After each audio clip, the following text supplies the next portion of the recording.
आज का अध्याय 5 राज्य और एक प्राचीन गणराज्य की चर्चा करेंगे। चुनाव का दिन था। जब शंकरन उठा तो उसने देखा कि उसके नाना नानी वोट डालने जा रहे थे। दरअसल वे चुनाव केंद्र पर सबसे पहले पहुंचना चाहते थे। शंकरन जानना चाहता था कि आखिर वे इतने उत्साहित क्यों थे। उसके नाना जी ने उसे जल्दी में समझाने की कोशिश की और कहा, आज हम अपने शासकों का चुनाव करने जा रहे हैं। चलिए, कुछ लोग और शासक कैसे बने। ठीक है, तो लगभग 50 वर्षों से हम अपने शासकों का चुनाव मतदान के जरिए करते आ रहे हैं। लेकिन बहुत पहले लोग शासक वैसे बनते थे। करीब 3000 साल पहले कुछ लोग बड़े बड़े यज्ञों को आयोजित कर राजा के रूप में प्रतिष्ठित हो गए हैं। अश्वमेध यज्ञ एक ऐसा ही आयोजन था। इसमें एक घोड़े को राजा के लोग की देखरेख में स्वतंत्र विचरण के लिए छोड़ दिया जाता था। इस घोड़े को किसी दूसरे राजा ने रोका तो उसे वह अश्वमेध यज्ञ करने वाले राजा से लड़ाई करनी पड़ती थी। अगर उन्होंने घोड़े को जाने दिया तो इसका मतलब यह होता था कि अश्वमेध यज्ञ कराने वाला राजा उनसे ज़्यादा शक्तिशाली था। इसके बाद उन राजाओं को यज्ञ में आमंत्रित किया जाता था और यज्ञ एक यह विशिष्ट पुरोहितों की द्वारा संपन्न किया जाता था कि इसके लिए उन्हें उपहारों से सम्मानित किया जाता था। अश्वमेध यज्ञ कराने वाला राजा बहुत शक्तिशाली माना जाता था। यज्ञ में आमंत्रित सभी राजा उसके लिए उपहार लाते थे। इन सभी आयोजनों में राजा मुख्य स्थान होता था। उसे राज सिंहासन या बाघ की खाल के एक विशेष आसन पर बिठाया जाता था। युद्ध क्षेत्र में राजा का सारथी ही उसका सहचार होता था। यज्ञ के अवसर पर वह राजा ही आगे जाकर विजयों तथा अन्य गुणों का गान करता था। राजा के सगे संबंधी, खासकर उसकी रानियों तथा पुत्री जितने पुत्र होते थे, और कई छोटे छोटे अनुष्ठान कराने होते थे। अन्य जो सारे आमंत्रित राजाओं को काम सिर्फ बैठकर यज्ञ की पूरी प्रक्रिया को देखना भर था। राजा के ऊपर पुरोहित पवित्र जल की छिड़काव के साथ साथ अन्य कई अनुष्ठान कराता था। विष अथवा वैश्य जैसे सामान्य लोगों उपहार लाते थे, जिन्हें पुरोहित शूद्र मानते थे। उन्हें कई अनुष्ठानों में शामिल नहीं किया जाता था। अब इसका मतलब ये बताया है कि 50 साल पहले क्या होता था। जब राजा होते थे तो कैसे वोट दिया जाता था। 3000 साल पहले के लोग कैसे कैसे उन्होंने यज्ञ आयोजित किया गया था। ठीक, जो यज्ञ होते थे वो अश्वमेध यज्ञ एक ऐसा होता था, बहुत प्रभावशाली आयोजन किया जाता था कि घोड़े को भी राजा को लोगों के देखरेख में स्वतंत्र और विचरण के लिए छोड़ दिया जाता था। घोड़े क्या होते थे कि दूसरे राजा ने रोका तो वो अश्वमेध यज्ञ कराने वाले राजा से लड़ाई करनी पड़ती थी। अगर उन्होंने घोड़े को जाने नहीं दिया तो इसका मतलब यह होता था कि अश्वमेध यज्ञ कराने वाला राजा उनसे ज़्यादा शक्तिशाली था। या ये भी होता था कि इसके बाद उन्हें उन राजाओं को यज्ञ में आमंत्रित किया जाता था। यह यज्ञ विशिष्ट और पुरोहितों द्वारा संपन्न किया जाता था। जो पुरोहित होते थे वही संपन्न किया करते थे यज्ञों को। इसके लिए उन्होंने उपहारों से सम्मानित भी किया जाता था। ठीक, अश्वमेध यज्ञ कराने वाला राजा बहुत शक्तिशाली माना जाता था क्योंकि वो बहुत शक्तिशाली था। वो आमंत्रित करवाता था, राजाओं को बुलाता था, तो राजा उसके लिए उपहार लेकर आते थे। ठीक है, और क्या होता था कि वो मुख्य स्थान पर होता था। ठीक, राजा सिंहासन और ये बाघ जो कि बैठने की बिठाया जाता था। ठीक है, जो युद्ध होते थे क्षेत्र में, उसके सारथी सहचर जितने भी होते थे वो राजा के हित में ही काम किया करते थे। जो राजा के सगे संबंधी, खासकर उन्हें रानियां तथा पुत्रों को भी कई छोटे छोटे अनुष्ठान कराने होते थे। ठीक, जो भी आमंत्रित होता था सारे राजाओं को काम सिर्फ बैठकर यज्ञ पूरी प्रक्रिया को देखना भरी होता था। राजा के ऊपर ही पुरोहित पवित्र जल के छिड़काव के साथ अन्य कई अनुष्ठान कराता था। ठीक वैसे ही विष और तथा वैश्य जैसे अन्य सामान्य जो लोग उपहार लाते थे उन्हें, जिन्हें पुरोहित शूद्र मानते थे, जो पुरोहित होते थे वो उन्हें शूद्र मानते थे और अनुष्ठानों में शामिल नहीं किया जाता था। यही बात करें तो क्या होता है, तो यह इस यज्ञ में उपस्थित होने वाले की सूची बनाई है। तो बताई गई है कि पेशे के आधार पर वह कौन कौन से वर्ग शामिल थे। देखो 4 वर्ग थे हमारे, ब्राह्मण, क्षत्रिय, वैश्य और शूद्र। तो पहले जो होते थे वो ब्राह्मण होते थे, दूसरे क्षत्रिय और तीसरे वैश्य और चौथे शूद्र होते थे। तो ब्राह्मणों का काम था कि वेदों का अध्यापन करना, ठीक, और यज्ञ कराना था, जिनके लिए उन्हें उपहार मिलता था। यही जो क्षत्रिय होते थे वो काम युद्ध कराना होता था और लोगों की रक्षा करना तथा वैश्यों को काम जैसे कि खेती करते थे वैश्य, पशुपालन तथा व्यापार करते थे, और शूद्र का काम तीनों वर्गों की सेवा करना होता था। ये बात करें तो चित्र में धूसर पात्र, इस तरह से पात्रों में ज़्यादातर थालियाँ और कटोरियाँ ही मिली हैं। यह पात्र बहुत ही पतली सतह के सुंदर और चिकने हैं। शायद इसका प्रयोग खास मौके पर महत्वपूर्ण लोगों के भोजन परोसने के लिए किया जाता था। यही बात करें तो जनपद, जनपद मतलब महायज्ञों के करने वाले राजा जितने होते थे, अब जन के राजा ना होकर जनपदों के राजा माने जाने लगे हैं। जनपद का मतलब कि उसका शाब्दिक अर्थ होता है कि जन के बसने की जगह होता है। ठीक, कुछ महत्वपूर्ण जनपद मानचित्र में दिखाया गया है। ठीक, तो पुरातत्वविदों ने इन जनपदों की कई बस्तियों की खुदाई भी की है। दिल्ली में पुराना किला, जैसे कि उत्तर प्रदेश में मेरठ के पास हस्तिनापुर, एटा के पास अंतरजी खेड़ा, इनमें प्रमुख हैं। खुदाई से पता चला है कि लोग झोपड़ियां में रहते थे और मवेशियों तथा अन्य जानवरों को पालते थे। वे चावल, गेहूं, धान, जौ, दालें, गन्ना, तिल तथा सरसों जैसी फसलों को उगाया करते थे। आगे देखा जाए तो क्या इनकी सूची होगी, कैसे वो फसल, ठीक है, उनके क्या नाम रखे थे, ठीक है, बताया गया था। तो देखो कि लोग जो होते थे वो मिट्टी के बर्तन में अपना खाना बनाते थे, ठीक है, और कुछ धूसर और कुछ लाल रंग के होते थे, और इन पुरास्थलों में कुछ विशेष प्रकार के बर्तन भी मिले हैं जिन्हें चित्रित धूसर पात्र के रूप में जाना जाता है। वही जैसा कि इनमें जो हमें नाम स्पष्ट दिखाया गया है कि इन बर्तनों पर चित्रकारी की कई, ये आमतौर पर सरल रेखा और तथा ज्योतिमितीय आकृतियों के रूप में है। तो बात करें महाजनपद, क्या जनपद से ही महाजनपद बना है। तो करीब 2500 साल पहले की बात है कि कुछ जनपद अधिक महत्वपूर्ण हो गए, इन्हें महाजनपद कहा जाने लगा। मानचित्र 4 में कुछ महाजनपदों को दिखाया गया है। अधिकतर महाजनपदों की राजधानी होती है। कई राजधानियां में किलेबंदी की गई थी, अर्थात इनके चारों ओर लकड़ी, ईंटें या पत्थर की ऊंची बड़ी दीवार बनाई गई थी। देखो ये रखा है हमारा, ये मैप है, ठीक है, रेखा चित्र देखो पैमाने पे दिया गया है। तो देखो इसमें देखो कुरु आ गया, हस्तिनापुर आ गया, ठीक है, ठीक है,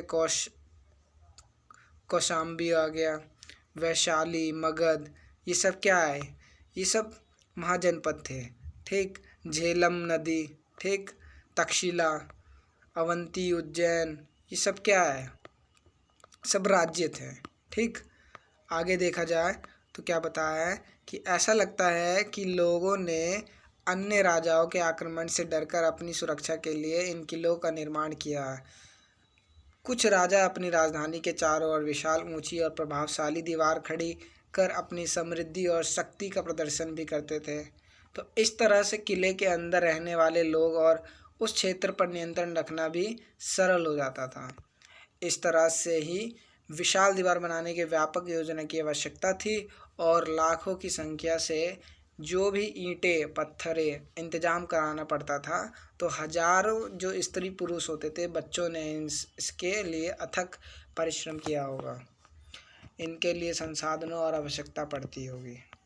देखो कौशाम्बी में हमें क्या मिला, कौशाम्बी किले की दीवार इस चित्र में देखो आधुनिक उत्तर प्रदेश के इलाहाबाद के पास मिली ईंट की दीवार के अवशेष हैं। इसके एक भाग का निर्माण 2500 साल पहले हुआ था। देखो ये रही, ये देखो कितनी पुरानी है ये दीवार है, ठीक है। अब राजा सेना रखने लगते थे क्योंकि सिपाही को नियमित वेतन देकर पूरे साल रखा जाता था और कुछ भुगतान संभवतः आहत सिक्कों जैसे कि के रूप में होता था। कि इन सिक्कों के बारे में तुम अध्याय 8 में पढ़ोगे। तो महाजनपदों राजा ऋग्वेद और उल्लेखित राजाओं से किस प्रकार भिन्न थे और दो अंतर बताओ। देखो कर, राजा क्या होता था, कर अपना वसूला करता था, ठीक है। तो राजा कर वसूला करता था, तो कर वसूलने के लिए तो उसने कई नियम भी बनाए होंगे, ठीक। तो महाजनपदों के राजा विशाल किले बनवाते थे और बड़ी सेना रखते थे, इसलिए उन्हें प्रचुर संसाधनों की आवश्यकता होती थी। इसके लिए उन्हें कर्मचारियों की भी आवश्यकता होती थी। अतः महाजनपदों के राजा लोग जितने होते थे वो समय समय पर लाए गए उपहारों पर निर्भर न रहकर अब वो नियमित रूप से कर वसूलने लगे। जैसे फसलों पर लगाए गए कर, कारीगरों के ऊपर लगाए गए कर, पशुपालकों को जानवरों या उनके उत्पादों के रूप में कर देना पड़ता था, व्यापारियों को सामान पर कर देना पड़ता था, आखेटकों तथा संग्राहकों को जंगल से प्राप्त वस्तुओं देनी होती थी, ठीक। ये सब टैक्सेस लगाने गई, ठीक। आखेटक तथा खाद्य संग्राहक राजाओं को क्या देते होंगे। तो कृषि में परिवर्तन कैसे होता है, तो हमें खेती करने में कैसे परिवर्तन लाया गया। तो देखो इस युग में कृषि के क्षेत्र में दो बड़े परिवर्तन आए। एक तो हल के फाल अब लोहे के बनने लगे थे और अब कठोर ज़मीन को लकड़ी के फाल की तुलना में लोहे के फाल से आसानी से जोता जा सकता था। इससे फसलों की उपज बढ़ गई। दूसरे लोगों ने धान के पौधों का रोपण शुरू किया, अर्थात खेतों में बीज छिड़ककर धान उपजाने के बजाय धान की पौधे जो होते थे तैयार कराने, ठीक है, ऐसे रोपण शुरू कर दिया गया। रोपण कृषि होती है जो रोपते हैं, ठीक है। अब पहले की तुलना में बहुत ज़्यादा पौधे जीवित रह जाते थे, इसलिए पैदावार भी ज़्यादा होने लगी। क्या तुम बता सकते हो कि राजा इन परिवर्तनों को प्रोत्साहन क्यों देते होंगे। तो देखो सूक्ष्म निरीक्षण, मानचित्र में देखो मगध सबसे शक्तिशाली माना जाता था क्योंकि मगध को ढूंढने में लगभग 200 साल के भीतर मगध सबसे महत्वपूर्ण जनपद बन गया था, क्योंकि गंगा और सोन जैसी नदियां मगध से होकर बहती थी। ऐसा माना गया कि यातायात वहाँ से जल वितरण और ज़मीन को उपजाऊ बनाने के लिए वो बहुत महत्वपूर्ण थी। मगध का ऐसा हिस्सा जो जंगलों से भरा था, इन जंगलों में रहने वाले हथियारों जो होते थे, ठीक है, हाथियों को पकड़कर और उन्हें प्रशिक्षित कर सेना के काम में लगाया जाता था। ऐसा माना जाता है कि मगध में सबसे बड़ा जंगल था और वहाँ पर जो हाथी होते थे वो उनको पकड़ के ला करके अपनी सेना में बुला करके प्रयोग किया करते थे, ठीक। तो मगध का हिस्सा जो होता था वो जंगलों से भरा होता था और इन जंगलों में रहने वाले जितने हाथी होते थे उन्हें पकड़कर वो उन्हें प्रशिक्षित कर सेना के काम में लगा दिया जाता था। वो अपनी सेना में लगाए दिए जाते थे, जितने भी हाथियाँ होते थे उन्हें अपने काम में लगा दिया जाता था। तो यही नहीं, जंगलों से घर, गाड़ियाँ तथा रथ बनाने के लिए लकड़ी भी मिलती थी वहाँ से, जंगलों से। इसके अलावा इस क्षेत्र में लोहे अयस्क की खदानें भी हैं और वहाँ पे लोहा भी मिला, अयस्क जितनी भी खदानें होती थी वहाँ से उन्हें प्रचुर मात्रा में संसाधन प्राप्त हुआ था। वहीं मजबूत और औजार और हथियार बनाने के लिए भी वो बहुत उपयोगी थे। यही बात करें मगध में दो बहुत शक्तिशाली शासक बिंबिसार और अजातशत्रु जो होते थे वो अन्य जनपदों को जीतने के लिए ये हर संभव साधन अपनाते थे। जैसे कि महापद्मानंद एक महत्वपूर्ण शासक थे। उन्होंने अपने नियंत्रण का क्षेत्र इस उपमहाद्वीपों के उत्तर पश्चिम भाग तक फैला दिया कि बिहार से राजगीर, आधुनिक कहाँ पे है बिहार, राजगीर, ठीक है, इसे राजगीर बुलाते थे, ये बिहार में है। कई सालों तक मगध की राजधानी बनी रही। बाद में पाटलिपुत्र कर दी गई। आज का नाम इसका है पटना को राजधानी बनाया गया है। यही 2300 साल पहले की बात की गई कि मैसेडोनिया का राजा सिकंदर विश्व विजय करना चाहता था। पूरी तरह सफल न होने पर भी वह मिस्र और पश्चिमी एशियाई के कुछ राज्यों को जीतता हुआ वो भारतीय उपमहाद्वीप में व्यास नदी के किनारे तक पहुंच गया। जब उसने मगध की ओर कूच करना चाहा तो उसके सिपाही ने इनकार कर दिया कि वे इस बात से भयभीत थे कि भारत के शासकों के पास पैदल रथ और हाथियां की बहुत बड़ी सेना थी। इसलिए जो सिकंदर था वो नहीं बढ़ा आगे। तो इन सेनाओं पर ऋग्वेद में उल्लेखित सेनाओं के बीच तुम्हें क्या अंतर दिखाई देता है? तो देखिए क्या बताया है कि वज्जी एक राज्य है, उसमें भी जैसा कि तुमने ऊपर पढ़ा कि मगध शक्तिशाली राज्य बन गया था, तो इसके नज़दीक ही वज्जी राज्य था जिसकी राजधानी वैशाली बिहार थी। यह एक अलग किस्म की शासन व्यवस्था थी जिसे गण या संघ कहते हैं। गण या संघ के कई शासक थे और इसमें से प्रत्येक व्यक्ति राजा कहलाता था।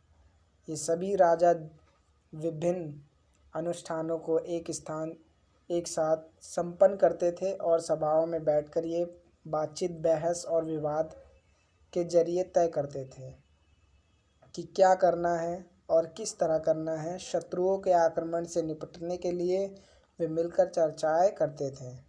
आगे देखें तो स्त्रियां और दास कामगार इन सभाओं में हिस्सा नहीं ले सकते थे।